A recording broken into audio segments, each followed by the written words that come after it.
Hey, friends, welcome back to the BoxCast podcast. And I'm Gary, and I am so excited that you're here with us today. This is going to be a really, really good episode. Just a couple of little housekeeping things. Please make sure to check out our YouTube channel for the podcast. If you haven't subscribed, please go do so. We would love to have you there. Drop some comments on these videos and in the feed area so that we're able to just communicate and engage with you. If you haven't seen, BoxCast does sponsor a Facebook page. It's actually a Facebook group called the Live Streaming for Churches group. This is where we talk about anything and everything related to church media, production, live streaming. A lot of the group members help each other quite often, and it's a really good community to get into. I know out of all the choices you could do, there's like 50 million pages and groups that are related to live streaming, and I'm telling you, this one's one of the best. So come join us over there in the Facebook group. We'd love to have you there. Now, today, our guest today is a well-known YouTube channel creator. He boasts over 71,000 subscribers in his YouTube channel. He is the owner, operator, the man, the myth, the legend, Stephen Ballast with Ballast Media. Stephen, how are you today, buddy? I'm doing all right. Thanks for having me. Yeah, absolutely, man. I'm enthralled with you, and I'm excited about it, you being here today, because we have watched you grow over some time now here at BoxCast. And not only that, but I think one of the first videos that we saw was when the A10 Mini came out during the pandemic, and you like rocked it with that 4-video series. We'll get into more about that later, but that's when you got on our radar. We're like, oh man, this guy's awesome. So I'm so excited to have you here, man. Thank you for being here today. Thank you. Yes. So, Stephen, you have this media empire already, it looks like, right? This growing YouTube channel. You have a growing Facebook group. You create these videos. I just want to know a little bit more about you. So can you give us some details about yourself and what you've done and where you've been and where you're headed a little bit there? Sure. I don't know how far back you want me to go and where it all began. I guess for me, media began. I grew up in the Philippines. My parents were missionaries there, and I started doing sound in their church like in 7th grade. And so I've just been doing sound in church. When I went to college, I volunteered in the church there, and started working in engineering. But again, while I was working, I was volunteering at my church doing sound. And so that's kind of how I got started, just volunteering and doing this every week. And eventually the church that I was at had grown to the point where they needed a full-time tech director. And so it kind of was at a point in my career where it made sense to make that shift from the secular world to doing full-time ministry myself as well. And so I worked at that church for about 5 years in Chicago. And for a number of reasons, then ended up moving to a church here in Knoxville, Tennessee, where I'm at now. I've been here 14 years as tech director at this church. Yep. And so, the whole Ballast Media YouTube thing, I really don't even know how many years ago it was, maybe, 8 years ago. I was looking for a microphone for our worship pastor at the time. And I went to our integrator and said, hey, I want to try these, I forget how many it was, 12 mics or so. And so they got them for me, and I recorded that. I just recorded our worship pastor singing on each mic. And I said, this may be useful for people. So I made a video and put it on YouTube, and that video just exploded. And that kind of was like a light bulb for me that, hey, maybe, there's something to this YouTube thing. And so I just started making videos about what I do every day. It kind of has changed over time what I post. But, it's kind of become what I call worship technology solutions, where I try and solve problems that people have. But it's been fun. Yeah, it's Yeah, man, you look like you have fun when you do them. I've seen quite a bit of your content. Like I mentioned earlier in our opening, like the one video was the A10 Mini review. When you started that 4-part series, that was the one that really caught my eye. I know our video producers, Josh and Wade here, had the same thought. They're like, that's when you got on their radar, and it was like, yeah, this guy's legit. This looks really good. So, hey guys, I hope you're enjoying the videos so far. My name is Tyler. I'm a streaming coach here at BoxCast, and one of the missions here at BoxCast is to help organizations like you with their live streaming, whether that's working through tech issues, automating things, and in many cases, we've been successful at helping organizations save money and put it back to their mission. If you'd like to hear more about that or talk to me directly about live streaming, hit the link in the description below. And now back to the video. So your full-time job is not centered around doing YouTubing or YouTube channeling. You're actually in full-time ministry, correct? That's correct. Yep. I work full time as a tech director at a church. Yep. Okay. And so you just do this as kind of like a side gig / hey, I just want to get information out there for people to know about kind of thing. Yeah. That's cool. Yep. That's really cool. So not only are you in the YouTube space, but I also, little social media wins have blown into my direction from me stalking you so much.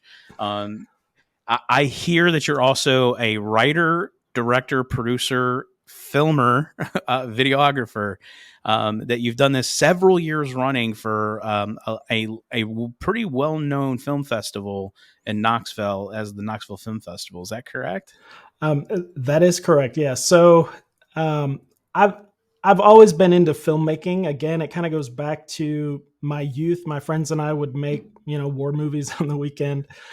And so I've made short films over the years. And when I came to Knoxville, they have every year, the Knoxville Film Festival has a 7-day film competition. So in August, you have from Wednesday to Wednesday to make a short film, to make a 4 to 7 minute film.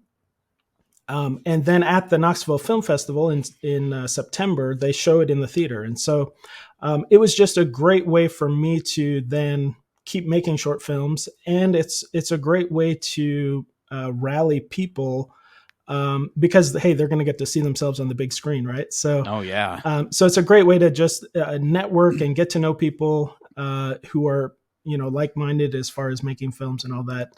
And so it's just been a lot of fun. I don't even remember again how long ago it was that I started, but I've made a number of films. It's been probably at least 10 years that I've done that.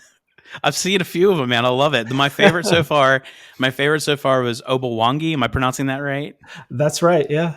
Obawangi. My favorite one thus far. I thought it was just really good mishmash of like Indiana Jones and some sort of like, Egyptian kind of esque mystery / adventure. And then my favorite character was definitely the villain in it. He was cracking me up the whole time with the way he was talking, and such mannerism. It was great. It was awesome. So, and you said this is like a kind of like a competition, right? So out of all the films you made, how many have you won specifically? Any of them? Yeah. So a few years ago, we won first place with a film called The Heirs of Birdie Hollow.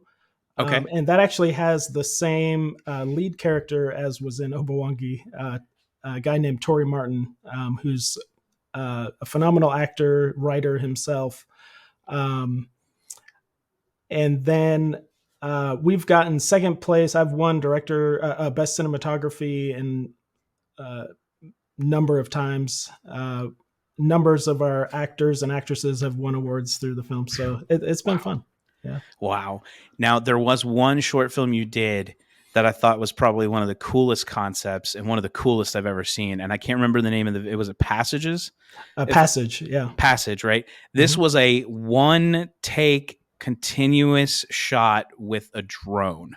And that brings me to my next point about you is that you are a certified first person pilot with a drone, correct? Because that's right. I've been flying drones since before they were called drones. When I started, they were multi-rotors. And you had to take the gyro from a Wii controller and solder your little circuit board together to get these things to fly.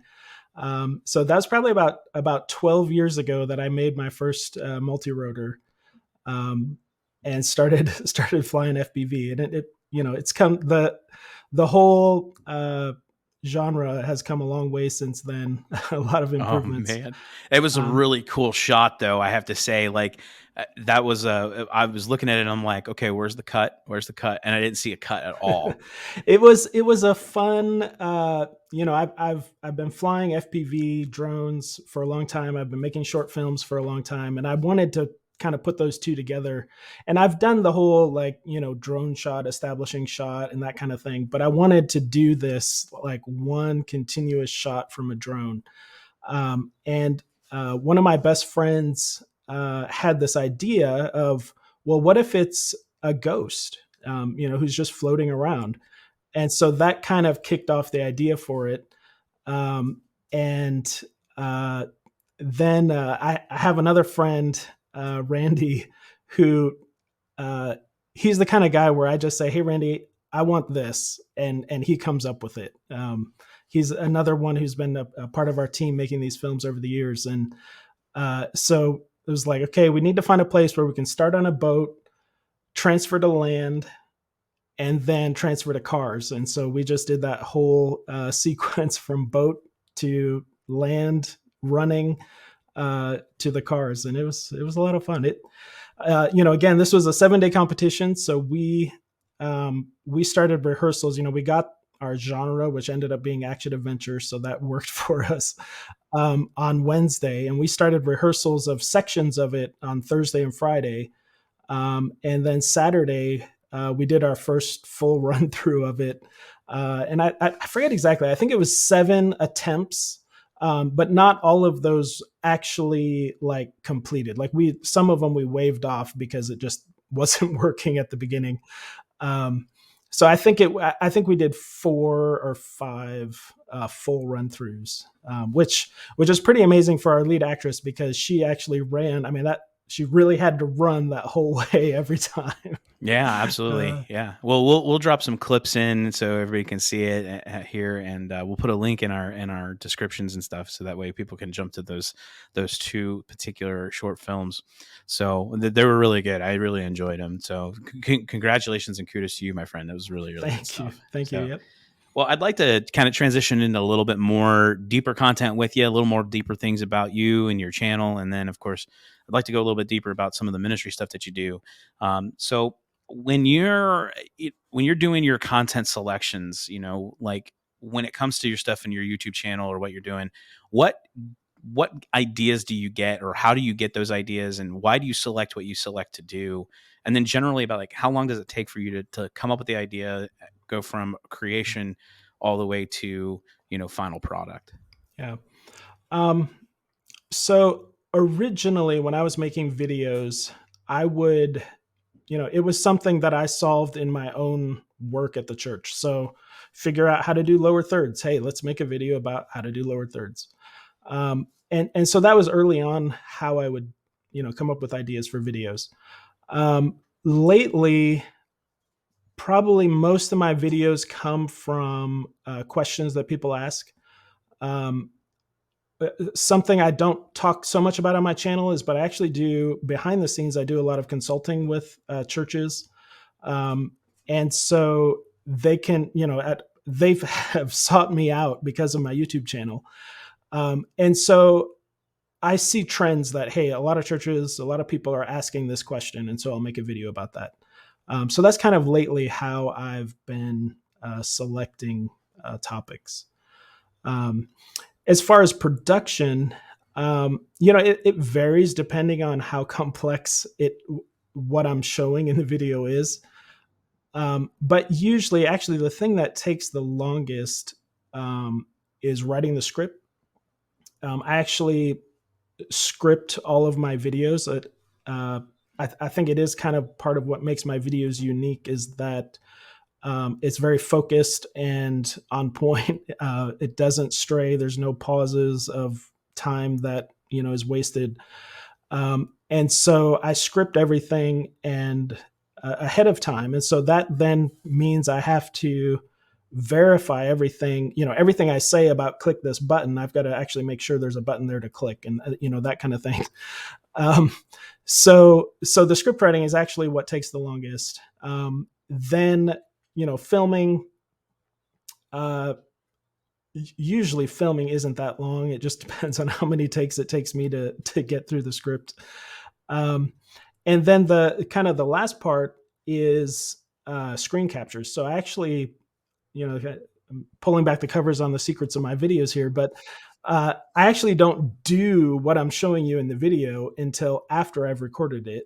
So then I take what I've just said and actually do it and do the screen captures to what I'm telling you. So that's why the script writing at the beginning is so important to get that right, so that what I'm saying actually can happen when I do the screen capture at the end. Yeah, I can tell you we kind of film the same way. So I mean, it's not, yeah, it's the movie magic, the video tutorial magic that comes out of Right, it. Like, right. script, write, film, go back, screen edit, then post production stuff. Yeah, absolutely. So Right. when that whole process, how long does it take you to accomplish that? Um, there was a time where I was making a video once a week. So it would take about a week. Now I've slowed down, and there's various reasons for that. So I'm not producing videos as much, but it usually is about a week or two, probably a week to write the script, because Mhm. like I said, this isn't my full time job. I'm doing this when I have have spare time and I Right. can find the time to write the script. So usually about a week to write a script, and then a week to produce the video. Wow. Okay. Yeah, it's kind of. I think we're in the same boat. So yeah, we're all in the same. It's the behind the scenes of all the tutorial magics that we all put together. So yeah, absolutely. And it's kind Yep. of the same thing with our podcast. But yeah, that's kind of interesting. I'm glad to see that we're not alone in our filming styles and techniques. But Yep. and I will say, yeah, you're 100% correct. The way that you film that, I like the fact that there's no fluff in your video. It's just straight to the point. Like I can get right to the point that I need to see versus having to listen through, 2 minutes of, why it's important to do something, Right. or, hey, why don't you check this out instead? I like the fact that you're to the point and your videos are really well done. Like, I mean, clarity, crisp audio. It sounds, looks good. It's all really, really right there on point. So yeah, Well, thanks. absolutely. Looks really Thanks. good. So let me ask you with your content creation and your Facebook and your YouTubes and my wife and I, we joke a lot when I'm like, is he on the YouTubes? And so and the Facebooks and the Twitters, all that, Yep. Yep. all this content creation that you do and put out. What is one of the weirdest questions that you've ever gotten from Oh somebody who's man. subscriber following? Um, Boy, that's a good question. Uh, I would have to think about that for a while because there's been a lot.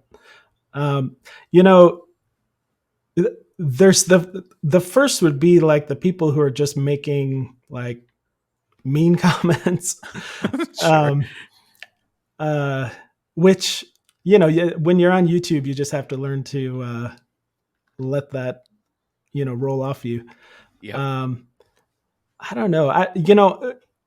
The in a way it's kind of sad, I guess, but I get people asking me for help a lot.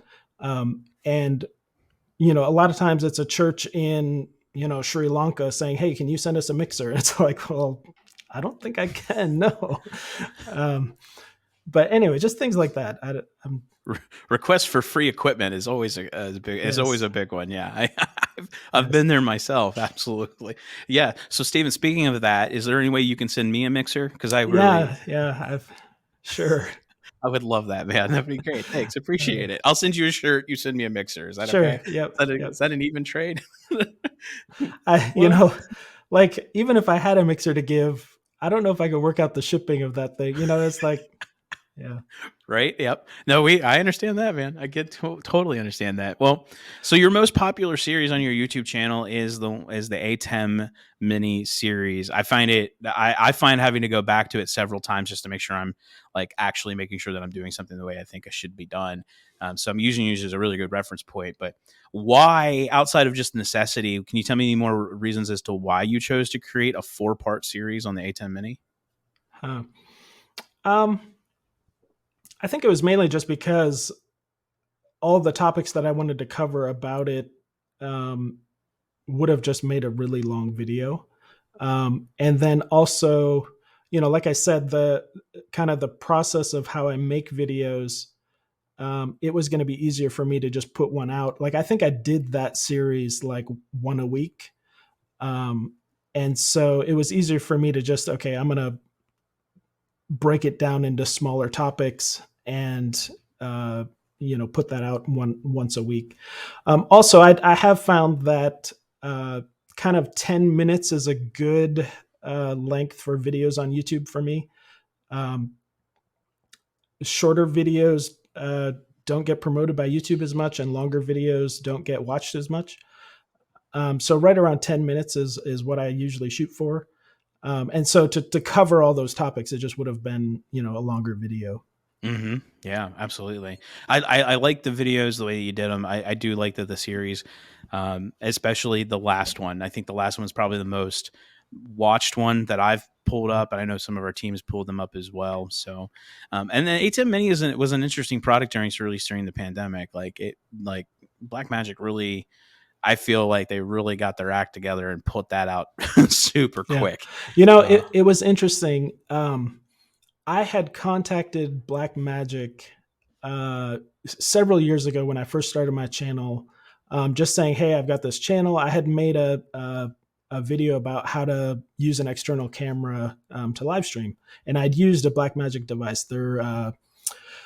I forget what it's called now, but their capture device, their USB capture device, and it had been really popular. I think it's over 500,000 views today. And so I said, "Hey, can I get I think I wanted like a PCI card, SDI capture card." And I was like, "Hey, I'm going to make a video about this," and they're like, "No, we don't send products to to YouTubers." Was the response I got from Blackmagic. Well, then fast forward a few years, and they released the A10 Mini, and I sent them an email again. I was like, "Hey, this would be a perfect fit for my channel." And they said, "Sure, here." And they sent me like the A10 Mini that I have. It actually has like on the back, demo unit, early production. This is not this is not a production unit. This is a early demo unit. Yeah. But anyways, it was just interesting that they were eventually willing to send me something. That's interesting. Yeah, that's kind of funny. I find that to be a kind of a conundrum almost, like, but I mean, like, they really, I think ATEM really stepped up. The ATEM series really stepped up at that point. Blackmagic stepped up with. It's like they almost kind of knew that everybody would be live streaming during the pandemic. Like, I wonder if they had any insider information that none of us had. Well, I don't remember the exact timeline, but I think those videos were out maybe 2 years, a year before the pandemic. Oh yeah. So yeah, I mean, I think even before the pandemic, I told people, who asked me about my channel, well, every church in America is trying to figure out how to live stream. And that's why most of my content moved towards live streaming, because that's what the questions people were asking. But then how true did that really become during the pandemic, that every church really was trying to figure out how to live stream? Right. Like, I mean, I know I was like looking at your video series, like the most popular one. It's the multi-cam live streaming on computer with OBS. I think that has was like 632,000 views, and it's 5 years old. Yeah. And it's still going. Like, I mean, I think that's a testament to making really good content, as well as like really good, helpful information, and letting it sit and stew for a while. It just becomes better with age. So, that's really cool. I really enjoyed those ATEM series. So, well, I want to kind of like jump into some harder questions with you, some things that I want to hear your heart about ministry and what you think some things are like. So right now, we know live streaming is something that was a necessity during the pandemic, and then it turned into kind of in my opinion, it's a utility for the church now. I wholly believe that churches should be doing something media production wise, whether it be live streaming or filming and uploading, their content series, because, just believing in the word and the gospel, like that should be a primary thing. Like, we should be spreading it however we can. But I'd like to get your point of view on some of that. Like, where do you see church media headed now that, this has become a main staple medium for getting the word out? Yeah. I think it's a both and kind of thing. I've heard of some churches saying, "Hey, we're not going to live stream anymore," and I've always dealt with that in the church. There's always a pastor somewhere who's like, "Well, people are staying home because we have a live stream," Mm-hmm.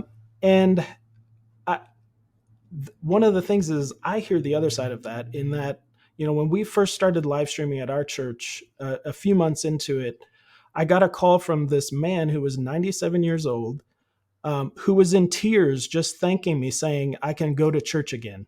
Oh man, Because this wow. guy hadn't been to church. He'd been homebound for probably 10, 15 years.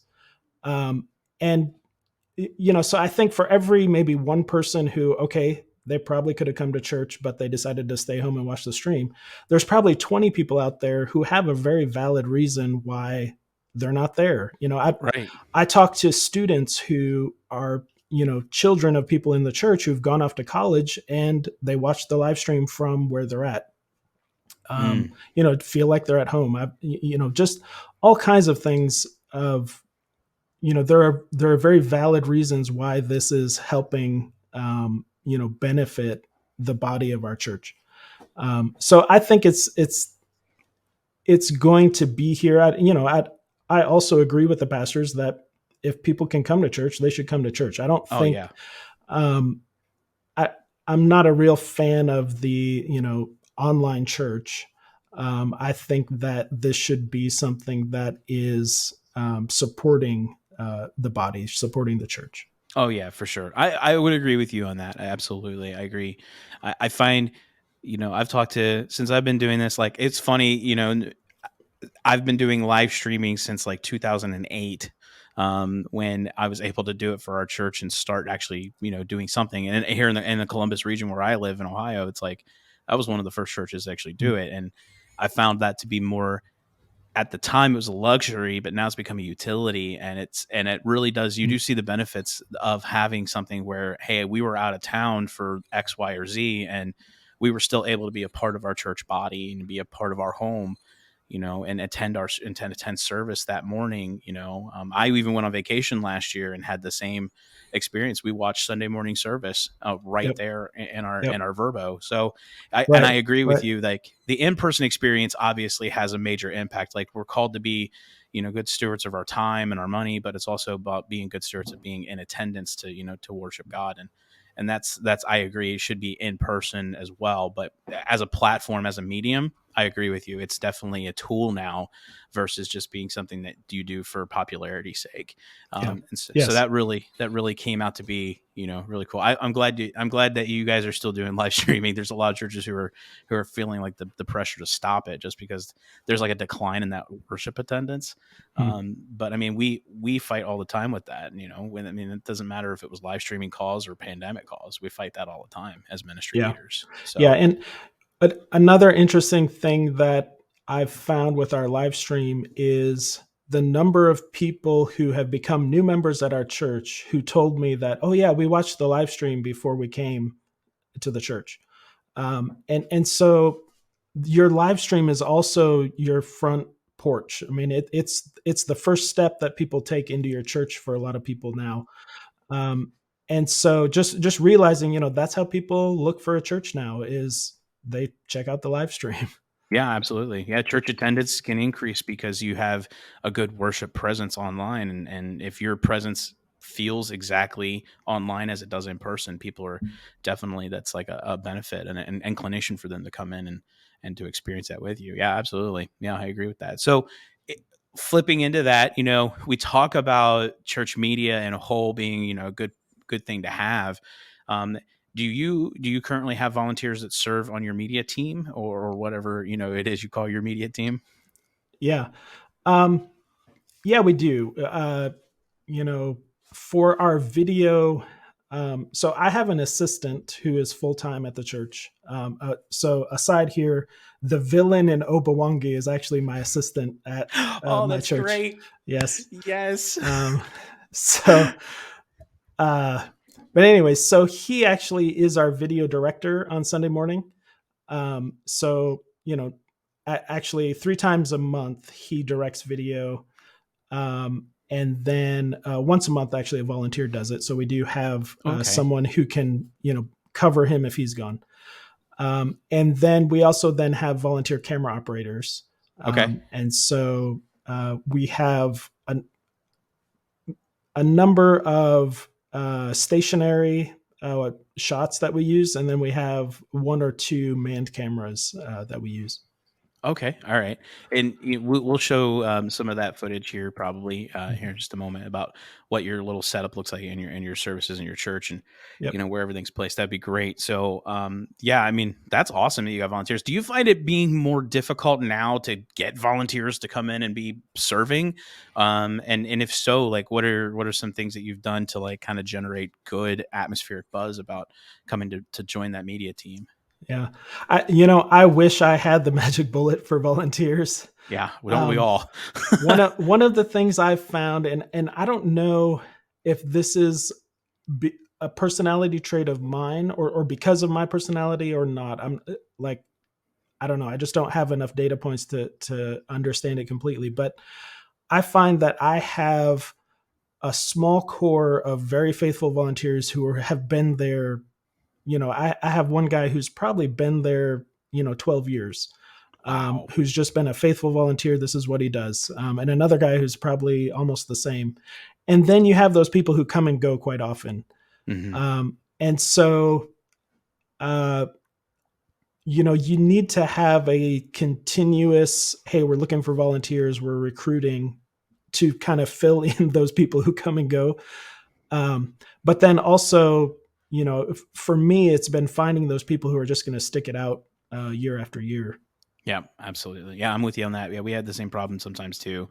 I've got a couple of really nice young adults. I'm the young adult pastor at our church. Like I handle a lot of that, and a couple of our young adults have expressed some major interest. So I got a couple of our young adults who step in and are like they are rocking it. Like they are doing a phenomenal job with doing that, and I had to train them. So I want to ask you about that. Like, do you guys have like a training thing? Do you have like a manual or Mhm. program? Do you put them through some sort of like boot camp to get them up to speed with how to do things? Where do you start them at? Yeah.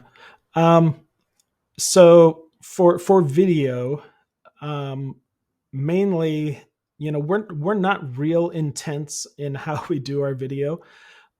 So the first thing I have a camera operator do is sit in with our director. And so he just watches what the cameras are doing and listens to how the director is directing and what he's telling him. And so usually after that, so he'll spend a Sunday with the director. Then Okay. usually on that same Sunday, like between services, we'll take him down and actually show him the camera. Like here's the zoom, here's the focus, those types of things. Um, and then after that, we put him on the camera. I mean, like I said, because we have multiple cameras, if one person you know, isn't getting it 100%, then we can deal with that and continue to train them. But usually, most people do fine with that. For the video director position, um, that person will sit in with the video director a couple times, then they'll run it while the video, Kevin, my Mm-hmm. assistant, sits with them to make sure that they hit all the buttons when they need to be hit. And then once we feel comfortable that they know what they're doing, then we will schedule them to be on their own. It's like getting a driver's license. You got Yeah. to get that temporary permit in, and then you go take your license exam. Right. That's Right. really good. Yeah, we do the same. We do something similar to that. Yeah. So with the with the whole concepts of just getting your volunteers up to speed. Do you also have volunteers that serve in other parts of the media ministry, such as like the audio or presentation Yeah. software? Yeah. So I have someone who runs the presentation software, and that is a similar kind of thing that I'll have a new volunteer sit with someone who's done it once or twice. Then I'll have them run it with someone sitting with them, and then once we feel comfortable that, and they feel comfortable, Mhm. then we let them loose. So, Yeah, little shadowing. yep. I like your style there, Mr. Ballast. I like that a lot. That looks so good. Well, let me ask you a couple fun things, some things I'd like to just know, just because I have interest in different parts of media, and I'm sure you do as well. What's your favorite production category? Is it the video piece? I mean, it's got to be the video piece, right? Video Yeah. or lighting or audio. Yeah. So, this is an interesting one. So I started doing sound, like I said. And so actually mixing live sound is actually still one of my most favorite things to do. Now, making video, yeah, I think that is probably a close second. I love the whole process of, coming up with an idea and seeing that, come to fruition at the end, seeing the final product. I love writing scripts and then seeing actors take that and make it their own, and seeing what they bring to it. So that's a fun part of what I directing and writing and all that. That's cool. Yeah, that's cool. The audio piece is fun stuff. Yeah, audio mixing is definitely.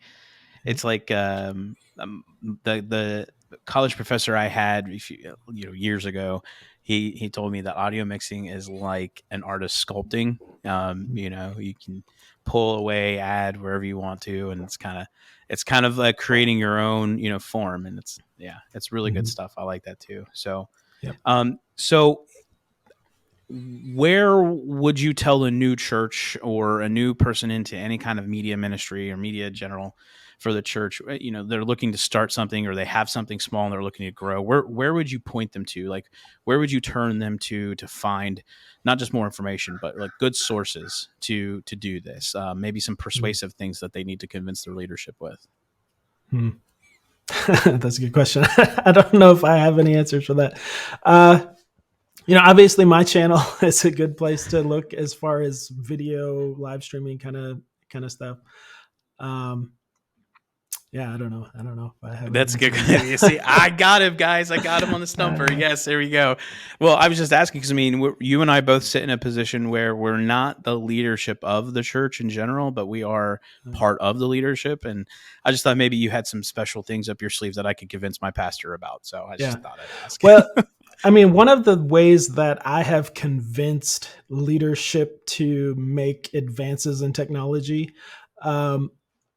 Christmas programs are your friend. And so rent equipment for the Christmas program, and then they're going to say, well, why can't we do this on Sunday morning? Right. And so I don't know how many times I've done something like that where, we've done something for a Christmas program that then we're able to, upgrade to that, for our regular services. So, it's a great way, I think, to demonstrate things to people. So for instance, one is intelligent lights. I think a lot of churches for a long time, and even some still probably, have had this fear that, oh no, we're going for a rock concert, right? It's going to be all this moving lights and all this kind of stuff. But at a Christmas program, if you rent some intelligent lights and show kind of how it can be used tastefully for your service and in your context, and then it's like, oh, why can't we do that on Sunday morning? Well, we can, so just as an example. Yeah. That's a great example. No, that's a great example. I've always been a big proponent for trying to, show a practicality, and why, if you ever want to make changes to something that seem a little bit on the fringe or a little edge, if you show a really good way of doing it, there's that persuasional piece to it. So yeah, that's an excellent thing.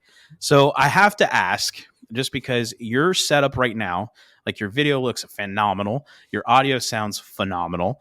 You got this awesome purple background, and I love it. It's backlit really well. You're forward lit really well. I'd love to see your production studio. I'd love to see where you're at. I'd like to see what you've got set up and how you're using it, if that's at all possible. Can you walk us through a little bit of that? Sure. Well, my very high tech studio here is actually in my garage. Okay. I film at the church some, and I film here. I've found that For my channel, it's easier to film here at home because I can just do it whenever I'm, here at home. So my setup, I have two Amaron. I don't know if I'm saying that right. The 200D lights with soft boxes. I just have behind me for backlight is some, generic Amazon little LED panel. The tube on the floor back there that's shining on the wall is I believe it's the Nanolite Pavo tube. Let's see, I can look it up. Yeah, Pavo tube. The Nanolite Pavo tube. And yeah, for lighting, that's my setup. So I found this mic. It's a Russian brand called Octava, and I'm using the MK12, I believe it's called. And I just found that for close proximity, it's right above my head here. It works great. It doesn't work as well further away. It needs to be really close to the source. But for 99% of my videos, that works fine. Yeah. So that's what I'm doing. Great. And are you putting that like into a sound mixer of any sort, or are you just taking that in like a capture device? So for my videos, I have a Sound Devices Mix Pre, the Mix Pre 6 that I run it into, the Mix Pre will make any mic sound amazing. For us right now, because I'm going into my computer directly, I'm just running through actually a little Behringer USB capture device. Okay, cool. That's awesome. Yeah, the Octavia, Octava. It's Octava. Yeah. Okay, we're gonna have to look up what that means in translation. Yeah. It probably means something like cabbage. Like that's great, man. Well, thank you for sharing that with us. I really appreciate it. So, as we begin to wind down here in our conversation with you, and I've thoroughly enjoyed having you on today. Well, thanks. What is there anything cool, new, something that you can like give me a little behind the scenes of that you're coming up with or going to be doing here shortly that we can like maybe drop on our viewers and listeners? Okay, so this is probably going to be my most controversial video series yet.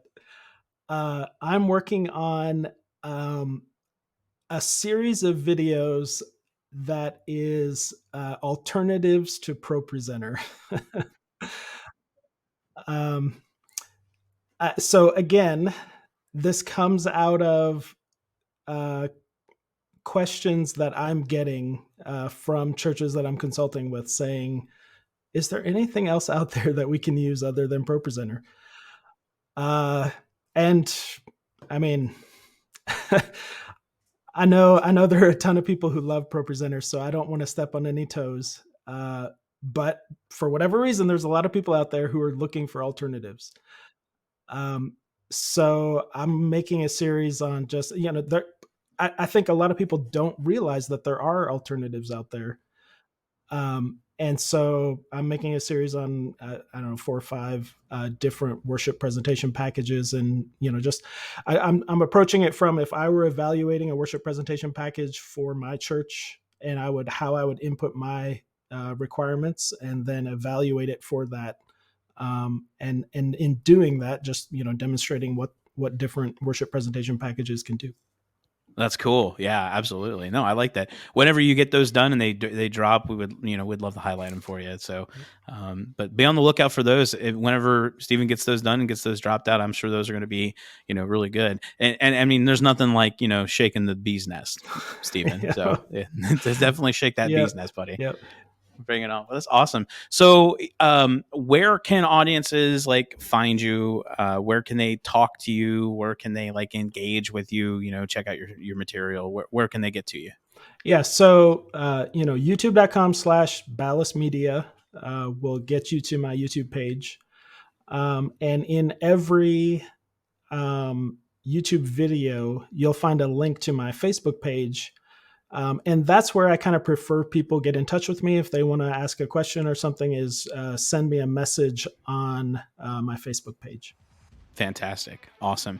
Well, again, Stephen, thank you so much for joining me today here in the BoxCast podcast. It's been really really insightful, really enjoyable. I've loved every moment of it with you, and we can't wait to talk to you again and do more. So again, thank you for being with us. Yeah, my pleasure. Thanks for having me.